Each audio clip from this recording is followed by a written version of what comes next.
कोई भी state agent ऐसा नहीं होता कि जिसके पास दोनों चीजें आपके पास अपने पास हो, बायर भी हो और सेलर भी हो। मैं तो अपनी रूटीन से भी हट के मतलब अगर हमने काम किया, इसमें एंटर हुआ तो एंटर होने के बावजूद समझो लॉस हुआ हमें। आपने स्टेट का नाम सुन लिया या सोच लिया तो समझ लें कि आप फ्रॉड होने के बहुत करीब है। बेशुमार बहाने होते हैं स्टेट एजेंट के पास अपने कस्टमर को सेटिस्फाई करने के। खरीदने वाला और बेचने वाला एक ही दोनों टेबल पे एक ही टेबल पे होंगे तो उससे बेहतरीन डील कोई भी नहीं होती। ये ऐसा सीन भी बनता है जिस वजह से लोग फिर जो है वो बेईमानी की तरफ भी आते हैं कि दोनों पार्टीज को मिलवाना ही नहीं है। बिल्कुल आपके सामने सेलर को लाएंगे भी नहीं और आपको जो है ना वो आपके नाम पे ट्रांसफर भी करवा देंगे। जब आप अपनी ख्वाहिशात को कम करते हैं तो मुश्किलात तो आएंगी। मैं जेल भी गया, मैं और बहुत सारे मामला बने। बैरिया जब लॉन्च हुआ, बैरिया जब स्टार्ट हुआ तो आप हर बंदे को उसने एक फाना ख्वाब दिखाया। सिर्फ आपको पता होगा कि एक फॉर्म के ऊपर, एक लेटर के ऊपर 10-10, 20-20 हजार, 30-30 हजार रुपए ओन चल रहा था, जबकि उस एप्लीकेशन फॉर्म की वैल्यू कोई नहीं थी। उसकी जो सबसे अच्छी बात है, उसने दुनिया में से खूबसूरत नक्शे उठाए और पाकिस्तान में लाके लॉन्च किए। अस्सलाम वालेकुम, मैं हूं अब्दुर्रहमान और आप देख रहे हैं स्पॉटिफाई बाय शुएब, जिनके काम के बारे में कहा जाता है कि बातें करोड़ों की और दुकान पकौड़ों की, मतलब स्टेट एजेंट्स। तो हमारे साथ मौजूद है इमरान भाई, अपने काम के बारे में बताएंगे। जी इमरान भाई, कैसे हैं आप? क्या हाल है सर आपको? ठीक है, अल्हम्दुलिल्लाह, अल्लाह का शुक्र। अच्छा इमरान भाई, आप अपने काम के बारे में थोड़ा सा बताएं। आप क्या करते हैं, कहाँ करते हैं? स्टेट एजेंसी का काम ये है कि आपको अगर कोई चीज चाहिए, प्लॉट चाहिए, मकान चाहिए, तो कोई भी कस्टमर हमारे पास आता है, फिर हम उसकी मुताबिक, उसकी डिमांड के मुताबिक हम वो चीज सर्च करके उसको हम प्रोवाइड करते हैं। मतलब आप एक स्टेट एजेंट हैं? जी, एक स्टेट एजेंट। तो आपकी कोई स्पेसिफिक लोकेशन है? हाँ, क्या आप इस जगह बैठते हैं, यहाँ पे आपका जी ऑफिस है? जी, मेरा ऑफिस जो है वो कुरंगी नासिर कॉलोनी पर है। कुरंगी नासिर जम से लेके अगर आप इंडस्ट्रियल एरिया की तरफ आते हैं तो उसके ऊपर, उस रोड के ऊपर ही मेरा ऑफिस है। बहुत सारा हमारा एक ताल्लुक चल रहा होता है एक दूसरे के साथ, जिस बिहाफ पे हम ये काम कर पा रहे होते हैं। क्योंकि कोई भी स्टेट एजेंट ऐसा नहीं होता कि जिसके पास दोनों चीजें आपके पास अपने पास हो, बायर भी हो और सेलर भी हो। तो दोनों स्टेट एजेंट, मतलब बहुत सारे स्टेट एजेंट जुड़ के काम कर रहे होते हैं, अदरवाइज सिंगल स्टेट एजेंट बहुत कम काम कर पा रहा होता है। मतलब जितने भी स्टेट वाले, आप ये कहना चाह रहे हैं कि जितने भी स्टेट वाले हैं जिनसे हम एक से बच के दूसरे के पास भाग रहे हैं, वो सब इंटरलिंक कनेक्टेड जी होते जी हैं? बिल्कुल, बैक एंड पे समझ लें कि वो सब एक दूसरे से कहीं ना कहीं किसी न किसी रेफरेंस के जरिए वो जुड़े हुए हैं। अच्छा इमरान भाई, मुझे एक बात बताएं, आप स्टेट के काम में आए क्यों थे? ये जो लालच है ना, एक नॉर्मल रूटीन इंसान जी रहा होता है, उसमें एक नॉर्मल एक फिक्स इनकम आ रही होती है। एक मिसाल दूं मैं जॉब की, कि जॉब है मेरी 60,000 70,000 रुपए की, तो मतलब हर महीने के एंड पे मुझे वही मिलना है और उसमें कोई तरक्की का चांस बहुत कम होता है, मतलब ग्रेजुअली होती है मगर बहुत टाइम लग रहा होता है। तो स्टेट का काम, प्रॉपर्टी का काम एक ऐसा काम है जिसके ऊपर आप ये सोचते हो या ये एक इसका सिनेरियो बना हुआ है कि इसके अंदर ये काम हम करेंगे, एक डील भी कर लेंगे, दो डील भी कर लेंगे तो हम बहुत जल्दी उतने पैसे अर्न कर लेते हैं। अच्छा जी, इस वजह से लोग नॉर्मल सारे काम अपने रूटीन के छोड़ के तो स्टेट एजेंट बन जाते हैं। आज आप देखोगे तो बहुत सारे, मतलब हर होटल पे आप देख लो, जहाँ पर भी आप देख लो, तो बहुत सारा जो रश लगा हुआ होता है वो स्टेट एजेंट्स भी होते हैं और बायर भी होता है, कहीं पर कहीं सेलर भी मौजूद होता है, पर स्टेट एजेंट्स के थ्रू मौजूद होते हैं ये लोग सारे। आप स्टेट के काम में आए कैसे थे? आए कैसे थे? ये तो वही बात है ना कि बस लालच है ना इंसान का। हाँ। हम अपनी रूटीन में, हम अपना काम में कर रहा था पहले, तो उसके बाद फिर ये शुरू कर दिया स्टेट का। एक दोस्त ने मशवरा दिया, यार मैं ये कर रहा हूँ, मैं ये कर रहा हूँ, मैं ये कर रहा हूँ, तो बस वो लालच इंसान के अंदर आ जाता है, तो बस फिर जो है ना आप अपना काम खराब कर लेते हो। तो मैं तो अपनी रूटीन से भी हट के, मतलब अगर हमने काम किया, इसमें एंटर हुआ तो एंटर होने के बावजूद समझो लॉस हुआ हमें, क्योंकि हम उस तरह कर नहीं पाए। क्योंकि जो लोग नॉर्मली काम कर रहे होते हैं, जिस तरीके से लोगों को चीट कर रहे हैं सारे मामला हैं, तो उस तरह हम कर नहीं पाए, तो इसलिए हमें खुद को लॉस हुआ। अच्छा, आप कहना चाह रहे हैं कि इस काम में फ्रॉड बहुत ज्यादा है? जी जी जी जी, ये तो इसमें समझ लें कि आपने स्टेट का नाम सुन लिया या सोच लिया तो समझ लें कि आप फ्रॉड होने के बहुत करीब हैं। आपके साथ फ्रॉड हो सकता है। कैसे? हाँ, ये अच्छा सवाल है आपका। कैसे? आप खरीदना चाह रहे हैं और एक कस्टमर मुझे बेचना चाह रहा है, मैंने दूसरी स्टेट वाले से वो चीज परचेज कर ली या उससे डील कर ली, सिर्फ जुबानी बात हो रही है हमारी। हाँ ठीक है, ठीक है, मैंने वो उससे डील कर ली, मैंने वही चीज आपको दे दी। एक मिसाल दे रहा हूँ कि 1 करोड़ की चीज मिली, मैंने आपको 1 करोड़ 20 लाख रुपए की बता दी। आप भी एग्री कर गए, वो भी एग्री कर गया, ये 20 लाख रुपए क्या है? ये फ्रॉड है, ये टॉप है। अच्छा। तो अब इसको आप हलाल कह ही नहीं सकते, क्योंकि मैंने अपना पैसा इन्वेस्ट नहीं करा। जहां मैं पैसा इन्वेस्ट कर लूंगा अपना, मतलब मैंने पहले वो परचेज कर लिया, देन मैंने उसको सेल किया, ठीक हो गया। तो मैं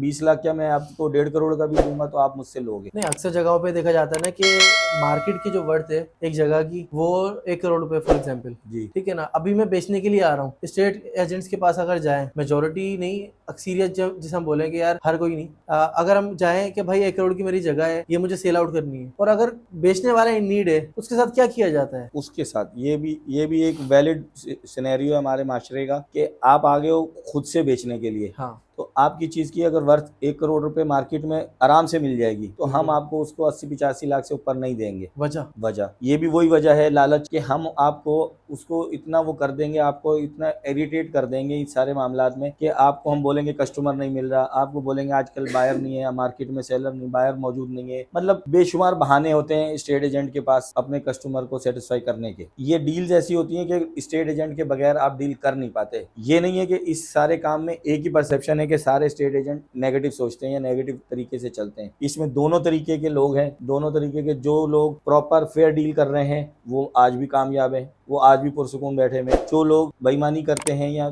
शॉर्टकट के रास्ते सोचते हैं उनके काम खराब हो रहे होते हैं, वो परेशान हो रहे होते हैं, वो खुद से चाहें या उनके साथ जुड़े हुए जो लोग होते हैं। क्योंकि मैंने जैसे आपको शुरू में बताया था कि एक स्टेट एजेंट जो है वो खुद से कुछ भी नहीं होता। बिल्कुल ऐसा ही है। क्योंकि बहुत सारे स्टेट एजेंट्स के थ्रू जुड़े हुए वो फिर प्रॉपर्टी सेलिंग के लिए भी आ रही होती है और बाइंग के लिए भी आ रही होती है, इंक्वायरीज जिसको हम बोलते हैं। ये बताएं कि फिर हम ऐसे नेक और अच्छे बंदे कहाँ किस तरह से ढूंढें कि यार हम इस बंदे के ऊपर भरोसे करें। हाँ, ये इसमें भरोसे का मसला ये है कि आप सिर्फ और सिर्फ स्टेट एजेंट को जिस दिन भी आपकी पहली मुलाकात हो रही है, जिस तरह भी शुरुआत हो रही है आपकी किसी भी स्टेट एजेंट से, तो आप उसके सामने सिर्फ अपनी एक पॉइंट रख लें, 1 पॉइंट एजेंडा जिसको हम बोल सकते हैं। आप हमारी फेयर डील करवाएंगे। फेयर डील मीन्स कि आप हमें जिसकी चीज है, आप बायर हैं, आपकी जिसकी चीज आप बेच रहे हो उस सेलर को भी हमारे सामने बिठा दें। अच्छा, खरीदने वाला और बेचने वाला एक ही दोनों टेबल पे एक ही टेबल पे होंगे तो उससे बेहतरीन डील कोई भी नहीं होती। और हर स्टेट एजेंट मानता नहीं है इस बात पे। बिल्कुल नहीं मानता। इसी वजह से नहीं मानता कि उसने वो टॉप का सिनेरियो और वो सारी चीजें जितने भी एंगल्स होते हैं इसके अंदर बेईमानी के, वो उसने रखे हुए होते हैं। क्योंकि वो एक बंदा नहीं होता ना, 1 मैन होगा। अगर मैं हूँ, एक मिसाल है, और आप मेरे पास बाइंग करने आए और एक बंदा सेल करने आया हुआ, तो मैंने आप दोनों को बिठा दिया तो मैं आपको 2% चार्ज कर रहा हूँ। ठीक है, 2% मैंने उनसे चार्ज कर लिया, 2% मैंने आपसे ले लिया, आप दोनों की फेयर डील हो गई। ये है सबसे फेयर डील करने का तरीका। अदरवाइज क्या है कि 2% तो चार्ज होगा ही होगा, वो जो टॉप लगेगा, वो जो उसकी जो भी वर्थ बनेगी, वैल्यू बनेगी, उसको कोई कैलकुलेट नहीं कर पाता, क्योंकि वो किसी को भी नहीं पता होता सिवाय उन स्टेट एजेंट्स के जो भी उसके अंदर शामिल होते हैं। जी, मगर ऐसे भी तो होता है ना कि हमने कहा कि भाई टेबल टॉक करेंगे और उसके बाद पेमेंट जो भी होगी फाइनल करेंगे, मगर ये सिनेरियो भी आता है कि भाई तीसरा बंदे को बीच में डालते हैं, उससे कहते हैं भाई तू खरीद। वो बात का मसला है। अच्छा, इस सारी बात में एक बात अहम और भी है कि ये जो बायर होता है ना, देखिए दुनिया बहुत छोटी सी है, इसमें अक्सर ये होता है नॉर्मली जो स्टेट एजेंट भी बेईमानी की तरफ आता है, वो क्यों आता है? कहीं ना कहीं तो उसको भी वो चीज फील हुई भी होती है, मजबूरन वो देखता है, तब वो इस कदम पे आता है। मिसाल के तौर पे कि आपने खरीदनी है और एक बेचने वाला है, मैंने आपको दोनों को टेबल टॉक करा दी, टेबल टॉक कराई, इत्तेफाक से आप दोनों जानने वाले निकले एक दूसरे के। बिल्कुल ऐसा ही है, हो जाता है, बहुत सारी जगहों पे हो जाता है। आपके जानने वाला डायरेक्ट नहीं है, मगर आपका दोस्त आया था, आपका छोटा भाई आया था आपके साथ, तो उसका वो जानने वाला निकल सकता है, रेफरेंस से निकल आया, उसके रेफरेंस से कोई रेफरेंस बन गया। वो जो रेफरेंस बन गया ना, तो फिर आप दोनों अपने घर में बैठ के डील कर लोगे, आप मुझे छोड़ गए। तो उस सीन में आप बताओ कि मेरा जो कैरेक्टर है वो कहाँ खड़ा है? मुझे तो आपसे भी 2% नहीं मिला, मुझे उनसे 2% भी नहीं मिला। जो मैंने आपके ऊपर इन्वेस्ट करा, टाइम इन्वेस्ट किया, चाय पानी इन्वेस्ट किया, वो तो सब वेस्ट हो गया। ये ऐसा सीन भी बनता है जिस वजह से लोग फिर जो है वो बेईमानी की तरफ भी आते हैं कि दोनों पार्टीज को मिलवाना ही नहीं है। बिल्कुल। अच्छा, मतलब आप ये कहना चाह रहे हैं स्टेट वाले के अलावा जो आवाम है वो भी करती है इस तरह से? बिल्कुल बिल्कुल, आवाम भी ऐसे ही है। आप ये बात तो जहन में रखें, जहन नशीन कर लें कि चीटिंग भी उसी के साथ होगी जो हमसे ज्यादा लालची होगा। जैसे हम कहते हैं ना कि जी दोनों हाथों से ताली बजती, ताली एक हाथ से नहीं बज सकती। तो उसी तरह आपके अंदर भी उस वक्त उस सीन में हो सकता है कि आपके अंदर भी लालच ज्यादा हो कि यार मैं डायरेक्ट मिल लूंगा, डायरेक्ट बात कर लूंगा तो मेरे स्टेट एजेंट के पैसे बच जाएंगे। भाई आप 1 करोड़ की चीज ले लो, 2 लाख रुपए मुझे आप दोगे 2%, तो आप वो 2 लाख बचाने के लिए आप डायरेक्ट डील कर लोगे। और डायरेक्ट डील में फिर बहुत सारी बातें बाद में आके खराब हो जाती है। आपने 3 महीने का टाइम ले लिया, आपने टोकन मनी कर दिया, उसके बाद आपने ट्रांसफर टाइमिंग पे आ गए, फिर आपने को डिले हो गया, तो आपने जब उनसे टाइम मांग लिया, पहले तो दे दिया, दोस्त थे दोनों,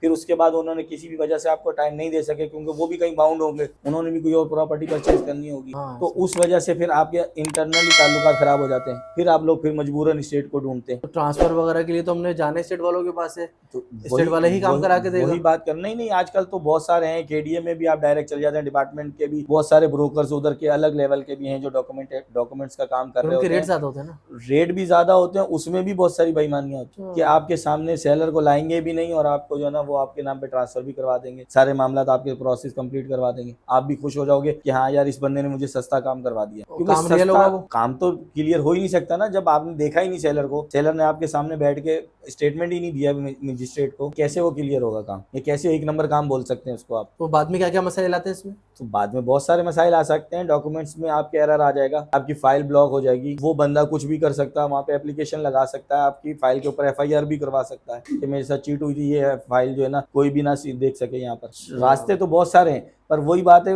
असल जड़ क्या है? लालच। स्टेट एजेंट के दिल में भी लालच आया तभी मामला खराब होने की तरफ चल पड़े, और बायर और सेलर के दिल में भी लालच आया तभी मामला खराब होने की तरफ चल पड़े। तो इन फ्रॉडों से बचा किस तरह से जाए? बचा बिल्कुल, आप 1 पॉइंट एजेंडा जो मैंने जैसे पहले आपको जिक्र किया कि आप स्टेट वाले से बैठ के बात करें कि भाई हम आपको 2% एक्यूरेट देंगे, जो आपका बनेगा वो हम देंगे, ठीक हो गया। बस आप डील हमारी प्रॉपर फेयर डील करवा दो, वो बिल्कुल करवाएगा। मैं नहीं समझता कि कोई स्टेट वाला भी ऐसा नहीं है कि कोई अपनी बेइज्जती करवाना चाहिए या उसका काम खराब हो, उसका नाम खराब हो, कोई भी ऐसा नहीं होता बंदा दुनिया में कि जो अपनी बेइज्जती करवाना चाहे सिर्फ चंद पैसों के लिए। अच्छा, एक बात है, अक्सर लोग इस बारे में बात करते हैं कि यार ये स्टेट वाले जो है ना लाखों के अंदर बिल्कुल टापे मार जाते हैं, तो मंथली एवरेज अगर हम लगाएं, या मैं डायरेक्ट आपसे पूछूं क्या मंथली प्रॉपर एक इनकम क्या बन जाती है? इस काम में जो है ना प्रॉपर इनकम कुछ भी नहीं है, प्रॉपर इनकम जीरो। और ये जो बाहर गाड़ियां लेके लगा के खड़े हो जाते हैं, हाँ बिल्कुल, 8-10 गाड़ियां खड़ी हुई हैं, बिल्कुल गाड़ियां भी होती हैं, सब कुछ होता है, वो इसी तरह ही होती हैं, जो कि अब एरिया वाइज सारी डिपेंड कर रही होती हैं। गाड़ियां कुरंगी में या मतलब जो छोटे इलाके होते हैं उन स्टेट्स के बाहर गाड़ियां आपको नहीं लगी हुई नजर आएंगी। क्यों? क्योंकि उधर की लिमिट ही जो है, एक सेल परचेज की लिमिट जो है वो मतलब 1 करोड़ 2 करोड़ इससे ऊपर नहीं है। ठीक हो गया। ठीक है, अब इसी तरह डिफेंस आ जाए, तारिक रोड आ जाए, या और नाजमाबाद की तरफ आ जाए, जो पोश एरियाज हैं जिनको हम कह सकते हैं, वहां की डील्स ही करोड़ों रुपए की होती है। मिनिमम भी 4-5 करोड़ 8 करोड़ 10 करोड़ की डील हो रही होती है। तारिक रोड हो गया तो वहां तो अरबों रुपए की डील्स हैं। ठीक है, तो वो चीजें फिर वो गाड़ियों वाले जो कस्टमर है या स्टेट एजेंट है वो वहां पर है, क्योंकि उनके फिर कमीशन भी उसी तरह जनरेट हो रहे होते हैं। और कमीशन या टॉप? कमीशन नहीं, टॉप होता है। देखें, टॉप इस तरह भी हो सकता है कि मैंने इन्वेस्टमेंट शुरू कर ली, तब भी मैंने, आप एक मिसाल है, मुझे पता है कि आप परचेजर हो और कंफर्म परचेजर हो, आपने लेना ही लेना। या एक मिसाल यूं दूं कि आपका पड़ोस वाला जो प्लाट है वो आपका है ऑलरेडी, और सेकंड वाला जो है वो आपका बिक रहा है, आपको पता लगा, अब वो आपको पता चल गया कि वो एक स्टेट पर मौजूद है, आप मेरे पास आ गए, अब मैंने उसको, मुझे पता है कि आप कंफर्म बायर हो गया, ये सेलर उसको पता है, परचेज किसको? स्टेट एजेंट को। ठीक है। अब स्टेट एजेंट को जब ये बात कंफर्म हो गई ना, तो वो अपनी इन्वेस्टमेंट भी डाल लेगा उसमें। आपने तो लेना ही लेना है। अच्छा, आपका तो माइंड सेट है कि हमने ये लेना ही लेना है, मतलब आप पहले उठा लोगे वो प्लॉट, हम उसके ऊपर अपनी इन्वेस्टमेंट कर लेंगे। अच्छा। अगर एक मिसाल दे रहा हूँ कि वो अगर 50 करोड़ का प्लॉट है, तो हम उसमें 10 लाख भी इन्वेस्ट कर सकते हैं, 1 करोड़ भी इन्वेस्ट कर सकते हैं, अकॉर्डिंग टू रिक्वायरमेंट, जितनी हमारी उनके साथ सेटिंग बन जाए। हमने वो कर दी, आपको, हमें पता आप कंफर्म बायर हो, आपने 50 पहले मांगे थे, मैं बताया था आपको, या आपको पता चला था कहीं से कि ये 50 करोड़ में मिल जाएगा, हमने आपसे वो 10 लाख या 1 करोड़ इन्वेस्ट करके हमने आपसे 60 करोड़ मांग लिए, आपने देने ही देने। तो जब 10 करोड़ आएगा तो गाड़ियां तो बाहर आएंगी ना फिर, अदरवाइज तो गाड़ी का कॉन्सेप्ट ही नहीं बनता। अदरवाइज तो छोटे एरियाज में तो अब करोड़ों की डील ही नहीं है, तो फिर आप गाड़ियां कैसे ले सकते हैं? 70 लेना मुश्किल हो जाएगा। 70 लेना मुश्किल हो जाएगा, वो भी आजकल इतनी महंगी हो गई, नहीं तो पहले तो वो भी चलो 60-70 हजार की 70 होती थी, अब तो वो भी 1.5 लाख 1 लाख 2 लाख की हो गई है। तो इस वजह से ये एरिया वाइज डिपेंड कर रहा होता है, किस एरिया में काम हो रहा है और किस तरीके का स्टेट एजेंट है।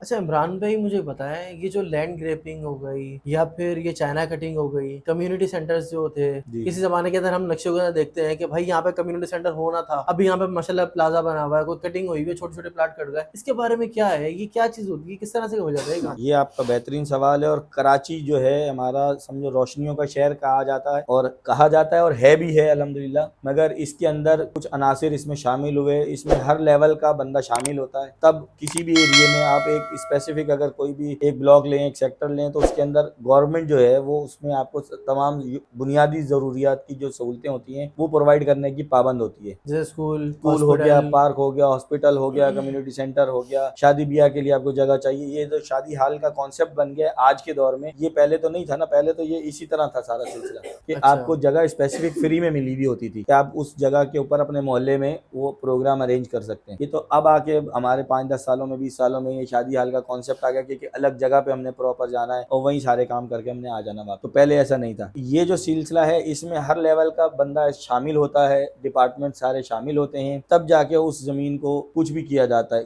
कहीं प्लाजा बने हुए हैं, आपके सामने भी बहुत सारी मिसाल एग्जाम्पल्स हैं कराची में कि प्लाजा बन गए, 6-6 मंजिला, 8-10 मंजिला, 20-20 मंजिला प्लाजे भी बन गए हैं। कहीं पे पार्क की जगह पे छोटे छोटे घर बन गए हैं, कहीं किसी ने अपने आप फार्म हाउस बना लिया है। तो ये बेशुमार चीजें, मगर इसमें बहुत सारे अनासिर शामिल हैं। किसी एक को आप स्पेसिफिक बोलो कि ये बंदे ने ये काम किया, ऐसा मुमकिन नहीं है। करवाता तो स्टेट वाला ही है नहीं। और पिछते पे आखिर में गरीब आदमी है। जब बिल्कुल। इंक्रोचमेंट के ऑर्डर्स आते हैं कोर्ट से, इंक्रोचमेंट देखें वो एक अलग अलग अलग बात है। यहाँ जो इस तरह के जो लैंड ग्रैपिंग वाले मामला है ना, उसमें फिर वही बात आएगी घूम के लालच। आपने एक मिसाल है कि आपने छोटी सी जगह थी आपके पास 2000 गज की, एक आपके मोहल्ले में जगह, आपने उस पर प्लॉट कर दिए, छोटे छोटे प्लॉट बना दिए, 40 गज 60 गज के प्लॉट बना दिए। अब मेरे अंदर लालच आया, मुझे वैसे उस एरिया में प्लॉट की कीमत एक मिसाल है 15 लाख रुपए, आपने मुझे 5 लाख रुपए में दे दिया, पर आपने डिमांड क्या करी कि आपने फॉरेन कंस्ट्रक्शन करनी है। मैंने कर ली। अब मुझे 15 लाख रुपए में खाली प्लॉट मिला था, 15 लाख रुपए में मैंने मकान अपना बना के तैयार करके घर में बैठ गया। अब मैं इस सारी बात में हैरान ये होता हूँ, मुझे उस बेचने वाले पे कोई, मुझे नहीं लगता कि गलत किया उसने। मुझे गलत ये लगता है कि जो गवर्नमेंट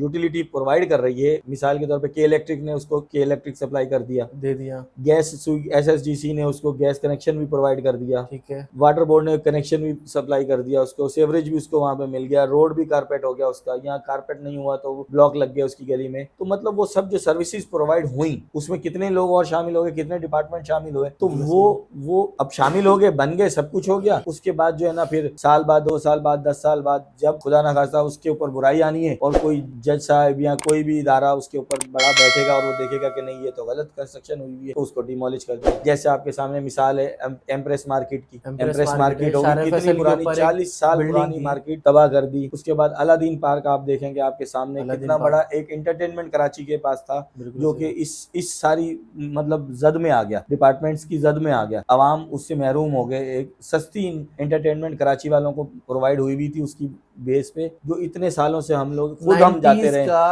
90s वाले जो किड बच्चे थे वो सब वहीं गए, सब वहीं गए। बिल्कुल, हम बेशुमार मर्तबा हम वहाँ पे गए और आज हम अपने बच्चों को ले जाने के लिए तरस रहे हैं, क्योंकि ऐसे कोई पॉइंट ही नहीं है हमारे पास, सस्ता पॉइंट नहीं है। महंगे तो बहुत सारे हैं, वो हम अफोर्ड नहीं कर पा रहे होते। तो बेसिकली बात यही है कि लालच इंसान को खराब कर रहा है हर जगह जगह पे। नहीं तो ये इतनी बड़ी बड़ी कंस्ट्रक्शन हो कैसे जाती है? अभी हम किसी गली के अंदर सिर्फ अभी 4-6 ब्लॉक या फिर कोई एक सीमेंट की बोरी उतार दें तो फौरी कोई पुलिस वाला आगे आ जाता बाइक पे, या मोबाइल आ जाती है फौरी गली के अंदर, अभी क्या कर रहे हो। इतनी बड़ी बड़ी इमारतें बन जाती है। हाँ, घर के अंदर हम काम नहीं करा सकते। बिल्कुल बिल्कुल, ये बात भी आपकी वैलिड है। आप इंडिविजुअल मतलब एक इंफरादी तौर पे एक बंदा अपना एक मकान तैयार करना चाह रहा है ना, उसके लिए इस तरह के छोटे छोटे मसाइल बेशुमार हैं और वो उनको फेस भी कर रहा होता है। जब तक वो पैसे नहीं देगा, उनको खर्चा पानी नहीं देगा, वो आगे कंस्ट्रक्शन नहीं कर पाता। हाँ, इसके बरक्स अब क्या है, ये जो बड़े बड़े काम हो रहे होते हैं, इन बड़े बड़े कामों में बहुत सारे डिपार्टमेंट शामिल हो जाते, तो उस पुलिस वाले की तो वैल्यू नहीं रह जाती ना वहाँ पे आने की। वो बाइक वाला कोई आ जाए या कोई थाने वाला कोई पहुंच जाए, क्यों नहीं पहुंच जाए, क्योंकि ऊपर लेवल पे ये सारे मामला सेटल डाउन हो चुके होते हैं जब वो कंस्ट्रक्शन हो रही होती है। आपके सामने अलादीन के बराबर में भी बिल्डर ने तैयार किए थे, 3 प्लाजा तैयार किए, 16-18 मंजिला, और सब डिमोलिश कर दिया। नेस्ला टावर की मिसाल आपके सामने है कि थोड़ी सी वो जगह उसने एक्स्ट्रा बना दी थी। जिस दिन पहले दिन कंस्ट्रक्शन शुरू हुई, थोड़ी सी नहीं, पूरी सर्विस रोड नहीं देखें, इसमें अब उसका ओरिजिनल प्लॉट तो है ना। हाँ है, आज भी है। आज भी। अगर उसने सर्विस रोड लिया तो सर्विस रोड उसके प्लॉट पे आप बना लेते, पर गवर्नमेंट ने नहीं बनाया ना, सर्विस रोड वहीं खड़ा है, पर सिर्फ उसके थोड़ा सा एक हिस्सा, एक साइड उसकी जो थी वो थोड़ी एक्स्ट्रा थी उसके ओरिजिनल मैप से। पर उसको जब ये भी अलाउ हुआ, जिस दिन कंस्ट्रक्शन शुरू की, जब भी तो किसी ने उसको अप्रूवल दी थी ना, तो वो कौन दे रहा होता है अप्रूवल? बहुत सारे डिपार्टमेंट्स हैं जिनका जो मुंसलिक है उस सारे काम से। तो बेसिकली क्या है कि ये लालच ही हर जगह पे, हर बंदे को एक एक्स्ट्रा इनकम जनरेट करने का जो मौका मिलता है, वो आप हो, मैं हूँ, कोई भी है, वो छोड़ नहीं रहा। अब उसके अंदर फिर बाद में क्या होगा क्या नहीं होगा, बंदा बोलता बात की बाद में देखें, हालांकि बात नहीं होती, वो इसी वक्त में अल्लाह ताला आपको दिखा देता है। अच्छा, ये जो अक्सर प्लॉट ऐसे हैं जो ओवरसीज पाकिस्तानियों के पास होते हैं, इलाके के अंदर हर किसी को पता होता है कि यार ये फला प्लॉट है इस गली का, ये पाकिस्तान में है नहीं, या ऐसा भी होता है कि हमें नहीं पता, मगर हमारे इलाके के अंदर 4-6 प्लॉट ऐसे होते हैं जो हमें बचपन से अभी तक ऐसे देखते आ रहे हैं कि भाई नहीं बना, ये वीकेंड प्लॉट कहलाते हैं। इसके ऊपर अचानक से आते हैं लोग, कंस्ट्रक्शन पूरी हो जाती है, ये कैसे हो जाता है अचानक? हाँ, ये भी। तो उसके बाद जो है लवाहिकीन आ रहे होते हैं कि भाई मैं तो दुबई में था, मैं फला जगह था, वापस आया हूँ तो मेरे जगह पे घर बना हुआ है। बिल्कुल, ये भी इस तरह का सिलसिला है कि इसमें भी देखें, फिर वही बात है, वहीं से शुरू होगी डिपार्टमेंट। पहली चीज, अगर केडीए का प्लॉट है आपका, तो आपको केडीए ने ट्रांसफर भी दिया होगा, अलॉट भी किया होगा, सब कुछ किया होगा, जिस वक्त में भी आपने लिया था वो, ठीक है, 80s में लिया या 70s में लिया या 90s में लिया, जब भी लिया, जबकि भी वो सोसाइटी होगी। उसके बाद आपने उसको फाइल को अपने ड्रॉ में रखा और आप बाहर चले गए, आपने उसको ना बाउंड्री, मेरी चीज है, मैं 10 साल में बनाऊं, बिल्कुल आप, मैं एग्री करता हूँ इस बात से, मगर हमारे माशरे का ये सिस्टम नहीं है ना। माशरे पे में तो रहना है ना हमने। बिल्कुल ऐसे। अब हमारे माशरे में, हमारे घर में, हमारे मोहल्ले में अगर ऐसे 2-4 प्लॉट हैं तो बेसिक तो उसको किसी को भी नहीं छेड़ना चाहिए, वो अमानत बात है, बिल्कुल सही है। ठीक है। मगर अब वो उसमें कुछ मोहल्ले के लोग, कुछ डिपार्टमेंट के लोग और इदारे के लोग वो सब शामिल होते हैं, सबको वो चीज़ फ्री में मिल रही होती है। आपने एक वक्त में उस पर इन्वेस्ट किया पैसा जितना भी किया, आज वो सबको फ्री में मिल रही है। तो वो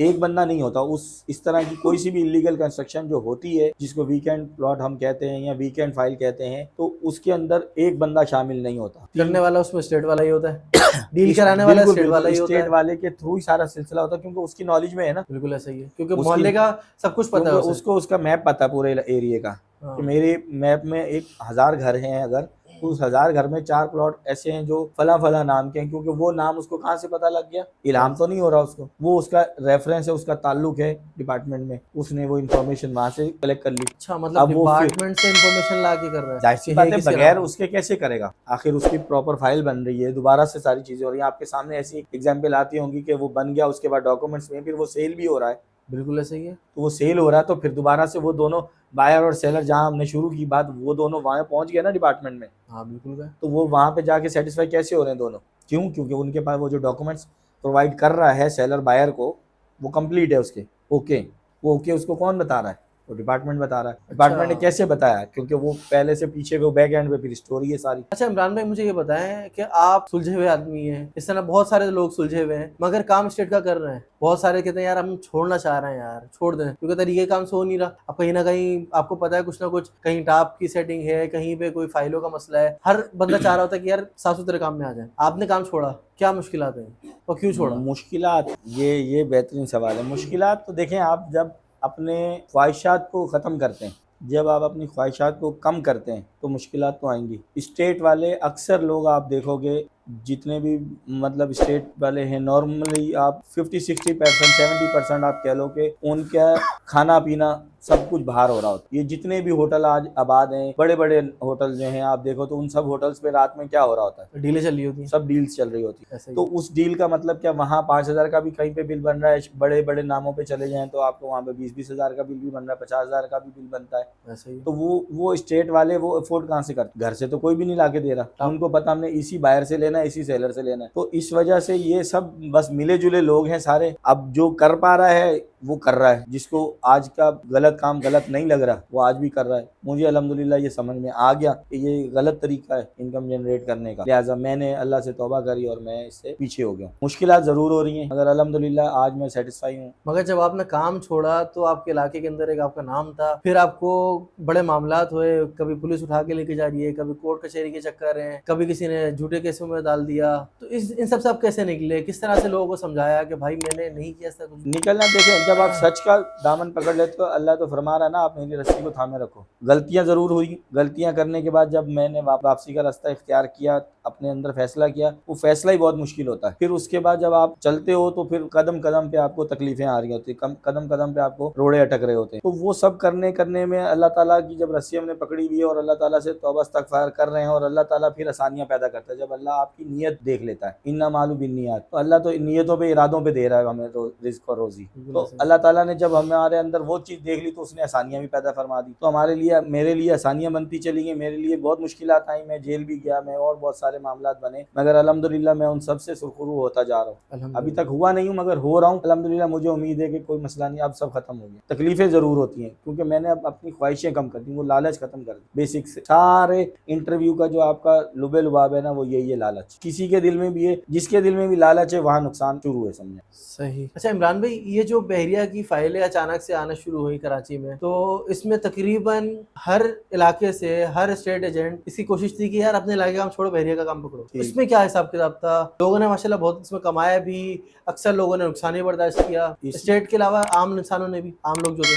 बिल्कुल बिल्कुल, ये प्रॉपर्टी के सेंस में ये बहुत बड़ा काम है बहरिया का। बहरिया जब लॉन्च हुआ, बहरिया जब स्टार्ट हुआ, तो आप हर बंदे को उसने एक सुहाना ख्वाब दिखाया। सिर्फ आपको पता होगा कि एक फॉर्म के ऊपर, एक लेटर के ऊपर 10-10, 20-20 हज़ार, 30-30 हज़ार रुपए ओन चल रहा था, जबकि उस एप्लीकेशन फॉर्म की वैल्यू कोई नहीं थी। फ्री में होता है ना एप्लीकेशन फॉर्म, पर उस एप्लीकेशन फॉर्म की भी वैल्यू 20-20, 30-30 हज़ार रुपए की लगती थी, और उस पर बिडिंग होती थी बाकायदा तौर पे। तो उससे बढ़ता बढ़ता बढ़ता ये फिर बैरिया लॉन्च हो गया, प्रॉपर बन गया बैरिया, जो फेस हमारा मेन बैरिया बना है कराची पे मोटरवे पे। तो फिर वहाँ पर लोगों ने इन्वेस्टमेंट शुरू कर दी, क्योंकि वहाँ पे उनको रिटर्न जल्दी जल्दी मिल रहा था। वो भी बहुत उरूज पे चला सिलसिला, मगर पूरे एरियाज में से, डिफेंस से, इधर उधर से, जहाँ जहाँ से भी जिसका जितना बस चला उसने उसमें कंट्रीब्यूशन करा। मगर अब उसको किसी ने भी सर्च नहीं करा कि वो ज़मीन जो थी बहरिया की, वो बहरिया की थी भी नहीं थी। क्या कहना चाह रहे हैं, स्कैम था बहरिया? नहीं नहीं, स्कैम मीन्स नहीं। आप ये समझें कि अगर केडीए एक सोसाइटी लॉन्च कर रहा है 1000 प्लॉट की, 2000 प्लॉट की, 5000 प्लॉट, तो वो कहाँ से लाएगा ज़मीन? हमारा जो ज़मीनी सिस्टम है काम पाकिस्तान का, वो है रेवेन्यू डिपार्टमेंट, इसके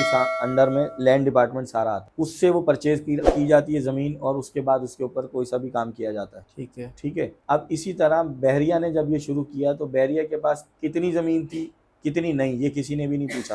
अच्छा। सबने सिर्फ उस ब्रांड को कैश किया, सबने सिर्फ उस ब्रांड पे इन्वेस्टमेंट की। उस ब्रांड पे इन्वेस्टमेंट करते करते तो वो बहरिया बलूचिस्तान तक चला गया। आपके इल्म में है ऐसा ही है। कितने % उसके अंदर मौजूद हैं, कितने आबाद कर दिए, कितने अभी तक गैर आबाद हैं, कितनी बड़ी कंस्ट्रक्शन कर दी। मैं बहरिया को एज ए बिजनेस टाइकून मानता हूँ प्रॉपर्टी के उसमें। उसकी जो सबसे अच्छी बात है, उसने दुनिया में से खूबसूरत नक्शे उठाए और पाकिस्तान में लाके लॉन्च किए। वरना आपने देखा होगा कि हर बड़ा पैसे वाला बंदा पाकिस्तान से बाहर इन्वेस्ट करता है, उसने हर बंदे का पैसा पाकिस्तान में इन्वेस्ट करवा दिया। मुझे बहरिया पर ये सबसे बड़ी खुशी है। वो अलग मामला है कि वो ज़मीन कैसी थी कैसी नहीं, किसी ने नहीं सवाल किया, बस इन्वेस्ट करते चले गए, करते चले गए। आपने देखा होगा कि बहरिया में गेट पे जलाओ घेराव भी एक दफ़ा हुआ था, बिल्कुल हुआ था, पिछले दिनों में। बहुत बड़े बड़े हंगामे हुए। बहुत बड़े बड़े हंगामे भी हुए। वो क्या था कि वो मुख्तलिफ लोगों के घर थे, अब जगह थी जो जोर ज़बरदस्ती कह लें या किसी भी तरह कह लें, किसी की भी शमूलियत के तहत कह लें कि वो जो है लोगों से ले ली गई थी। तो फिर उनका जब बस नहीं चल रहा था तो फिर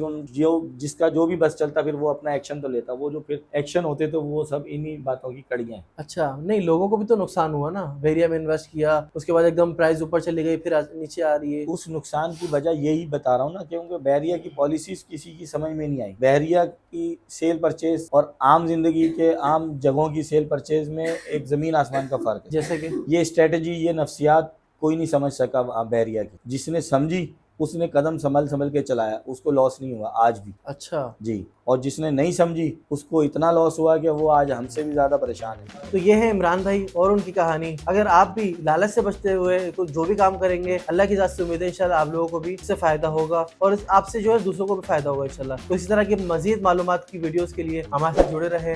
वीडियो को लाइक करें, चैनल को सब्सक्राइब करें और आगे अपने दोस्तों के साथ शेयर करें। बहुत बहुत शुक्रिया। दीजिए मुझे इजाज़त, इंशाल्लाह फिर मुलाकात होगी। अल्लाह हाफ़िज़।